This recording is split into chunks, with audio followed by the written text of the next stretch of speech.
What comes to mind when you hear the word auteur? Scorsese, Tarantino, Nolan, distinct filmmakers whose bodies of work can span genres, styles, and time periods. Yet despite the variation, their films are instantly recognizable, unified by a signature vision. Wes Anderson. Here's an auteur whose visual and tonal style is unwavering across his filmography, from his meticulously symmetrical frames to his pastel color schemes. When style and tone become a constant, we have to judge his films by how well the story fits within that, and most importantly, how authentically it can be told. The French Dispatch is an ambitious, sprawling European anthology, but let's be honest, a man from Texas, no matter how stylish his corduroy suits, can't possibly capture the nuanced essence of a mid-century French town. Regardless of whether it's fictional or not, Anderson's City of Ennui isn't one that ever truly connects. His following film, Asteroid City, however, is grounded in deeply American pathos and iconography. In this video, we'll explore Anderson's two most recent feature-length films and examine the importance of authenticity in film and the subtle art of capturing it on screen.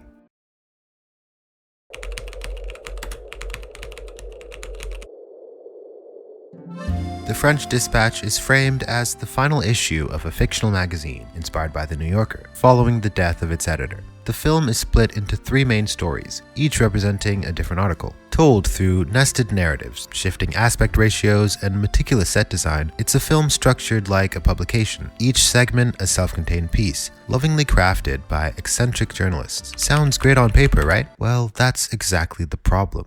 Watching The French Dispatch is like skimming through an old magazine you're only kind of interested in. The concept is cool, celebrating journalism by exploring a quirky little French town, but the execution just doesn't land. It's a film set in France, revolving around a fictional town, but there's nothing grounding it in emotion or capturing an authentic depiction of said town. It could honestly be set anywhere in Europe. A lot of the story elements and characters feel very surface level. We don't get to know anyone deeply. For example, the segment with Owen Wilson biking around the city, local kids running after him, and the sadness of the old residents. It's all very general and not specific to the place. Wes Anderson is an American, writing from his perspective, and it becomes apparent that his depiction isn't grounded in authenticity. The place names like Ennui-sur-Blasé feel meaningless, and as someone who speaks French and knows many native French speakers who would roll their eyes at the idea of a French place called Ennui-sur-Blasé, it's cliché and feels lazy. It's supposed to be clever, but it's so on the nose, it just becomes a caricature. It doesn't feel like a world anyone actually lives in. It's just a set piece for Anderson to show off his aesthetic. The first story, the concrete masterpiece, doesn't feel at all tied to France. It could be set in any jail. The artist himself is seemingly American. Even the character played by Léa Seydoux, who is French, doesn't add much to the authenticity. Her monologue about growing up on a farm and suffering doesn't feel distinctly French. The spirit of France is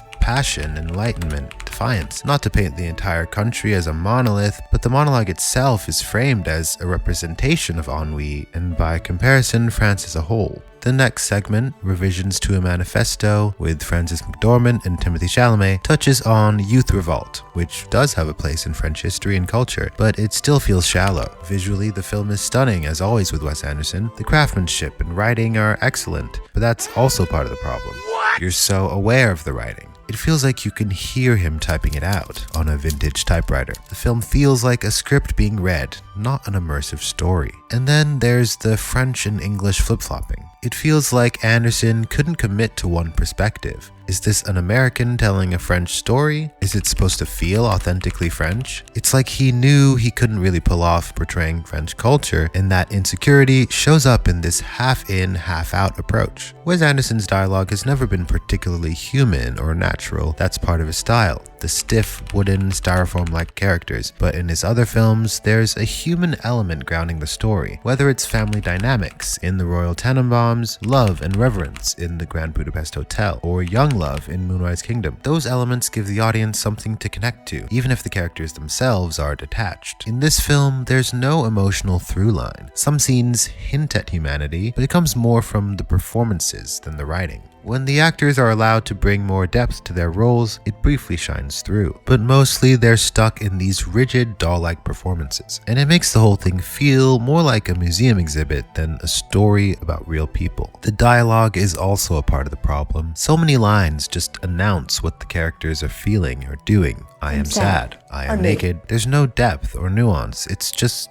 there. And instead of earning the charm and whimsy Anderson is known for, it feels like it's just assuming we'll go along with it. Like the film knows it looks great and doesn't think it has to try any harder. This film feels like a series of little hors d'oeuvres without a main dish. You get a few delightful bites, but they're unrelated and one note. The characters are archetypes that look cool, but the stories just seem like excuses to play with visual set pieces and bring a script he enjoyed writing to screen. I can tell he had fun writing it, constantly switching things up, going to different places, using so much narration, and diving into minute details that don't really add to the story. He wanted to have fun with it, but I don't think he considered how well that would translate to film. The movie does its best to be the best version of itself, but it just doesn't reach its potential. I can imagine the script being a fantastic read. The descriptions, the clever dialogue, the way everything's mapped out, it probably jumps off the page. But somehow, when it's translated to screen, it loses its spark and feels more like a collection of pretty pictures than a cohesive, meaningful film. The anthology structure is another main issue. Each of the short stories on their own could probably work really well, but when you string them together like this, none of them have the chance to land emotionally. As soon as you start to connect with one story,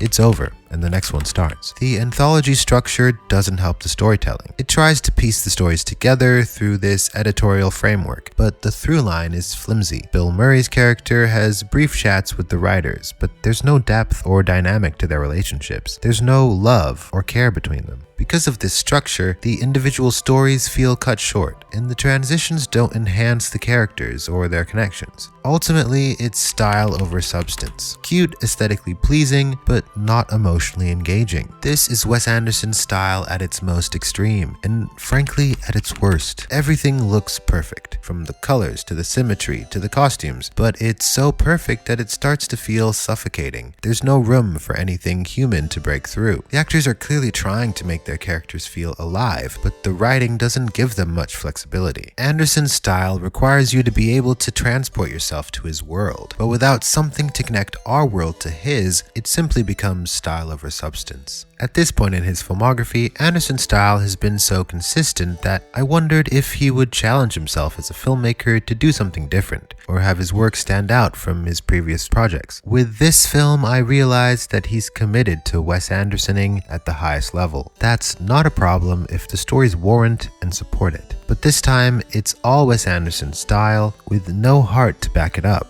For the first time, his style felt like it was there for its own sake. If you love his style simply for the style itself, no doubt you'll love this movie. But as someone who loves storytelling and film as a medium, I need something more. That something has always been present in his previous work, but here it's sadly absent. I don't feel the passion. It feels like he had this cute idea. I want to make a movie that feels like flipping through a little magazine set in a small town in France. Yeah, it's a good idea, but it's all surface level. It feels scattered, jumping from one thing to another without delving deeply into anything. It's like walking into a fancy shop, picking up one item, putting it down, moving to another, and repeating the process. Then you leave without buying anything. You've only had the brief experience of looking at a few dazzling things. You don't walk away with anything meaningful. At the end of the day, The French Dispatch is ambitious and visually stunning, but it's so wrapped up in its own style that it forgets to bring any substance. It feels like Anderson got carried away with the idea of making something fun and artsy and forgot to ground it in anything real. And when there's nothing to latch onto, it just becomes empty. It looks amazing, sure, but there's no soul behind it.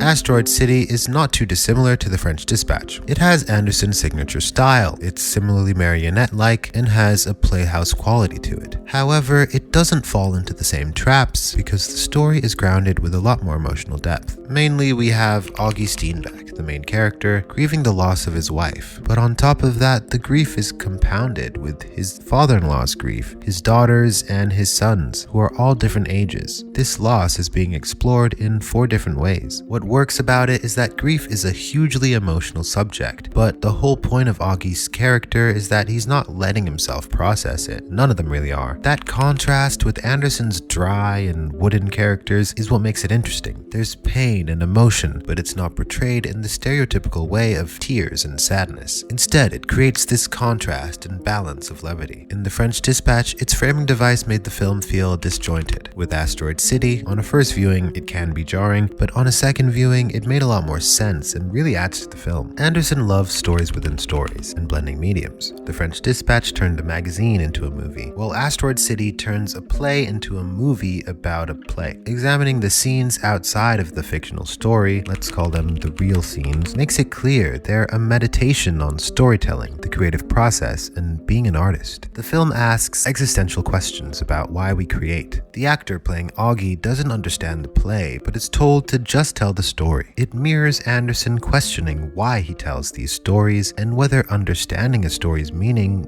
truly matters. The conclusion is that it doesn't really, as long as it's a good story. Compared to the surface level characters in The French Dispatch, this film is a big improvement. It's not that the characters are deeper, but they feel more real. They retain Anderson's signature quirks, but those quirks come from a place of humanity. In The French Dispatch, the large cast felt excessive, but here each character brings something special. Whether it's the children of different ages, the younger kids' wonderment of childhood, or the teens having their coming of age moments, or the adults bogged down by life. Their connections feel natural. The brainiacs, outcasts in their individual environments, find camaraderie in each other. Augie and Midge share in their deep, numbing melancholy, recognizing kindred spirits in one another. The humor is also sharper. In The French Dispatch, some lines expect you to laugh, but don't do the work to earn it. Here, ongoing gags are genuinely funny, not just for a cute quip, but because they reveal truth in the character and touch on human nature. The writing in general is great, making quaint, almost pedestrian musings on deeply human aspects of life. It's this unassuming profundity that works well because it's exploring ideas through the characters, not using them as a soapbox for the writer's own ideals. Having a clear beginning, middle, and end benefits the film, but it's still not straightforward. There isn't a clear character arc where someone starts in one place and ends with a fully rounded development. Instead, it captures a real feeling in life. People bring their past into a situation, all converging in one place, forming bonds, experiencing something life-changing, then going their separate ways. The life that was briefly put on hold continues, but they're still changed. The real-world framing device is more art house, less straightforward, but it links directly to the fictional story and informs what you're watching. It does what good art does. It poses questions and gives you new things to consider upon revisiting.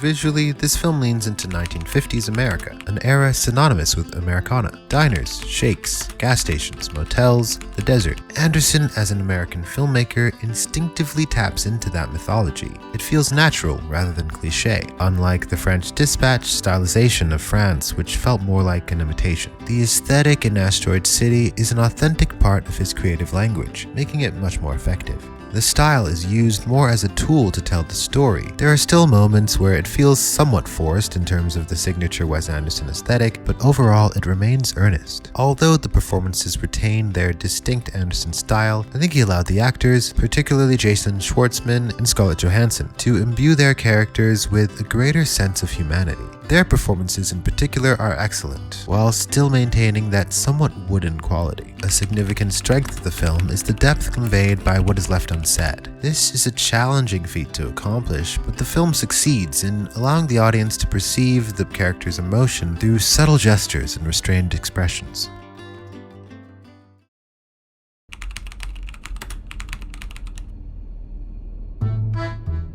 Wes Anderson's most successful films resonate because they stem from a deep instinctive understanding of their setting and cultural fabric. His best works, Rushmore, The Royal Tenenbaums, The Grand Budapest Hotel, and Asteroid City, all exist within worlds that, while stylized, feel naturally tethered to his own creative language. When Anderson tells American stories, his aesthetic choices enhance the narrative rather than overshadow it. In Asteroid City, the mid-century Americana backdrop isn't just a visual playground, it's an intrinsic part of the film's themes. The desert landscape, roadside diners, and atomic age paranoia tap into a distinctly American mythology. The characters, from a grieving war photographer to the young scientific prodigies, are shaped by this world in ways that feel organic rather than performative. Anderson doesn't need to sell this setting because he fundamentally understands it. Contrast this with The French Dispatch, where the France he presents feels like a curated postcard, beautifully detailed but emotionally distant. Anderson's version of France, despite its precision, lacks the lived-in texture of a real place. The names, the vignettes, even the language switching all serve to remind the audience that they're watching a constructed, artificial version of Europe rather than something deeply felt. Authenticity in filmmaking isn't just about factual accuracy, it's about emotional truth. A director doesn't have to be from a place to depict it convincingly, but they do need a deep connection to its cultural heartbeat. When that's missing, audiences may not always articulate what's off, but they will feel it. The French Dispatch struggles to engage because it prioritizes homage over insight, aesthetic over soul. On the other hand, Asteroid City works because it doesn't just look like a slice of America, it breathes and moves like one.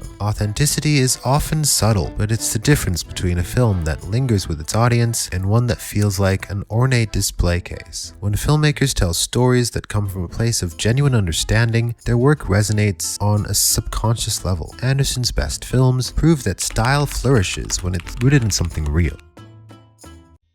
What do you think about these two films? Let me know in the comments below. Thank you so much for watching this video. If you made it this far, I truly appreciate it. If you enjoyed this analysis, do not like the video and subscribe to the channel for more content like this. Please, just don't. For those who want to support the channel further and get exclusive content, do not consider joining my Patreon. And if you're into music, do not check out my band. One of our songs is playing now. All the links are not in the description. Thank you so much. Bye bye.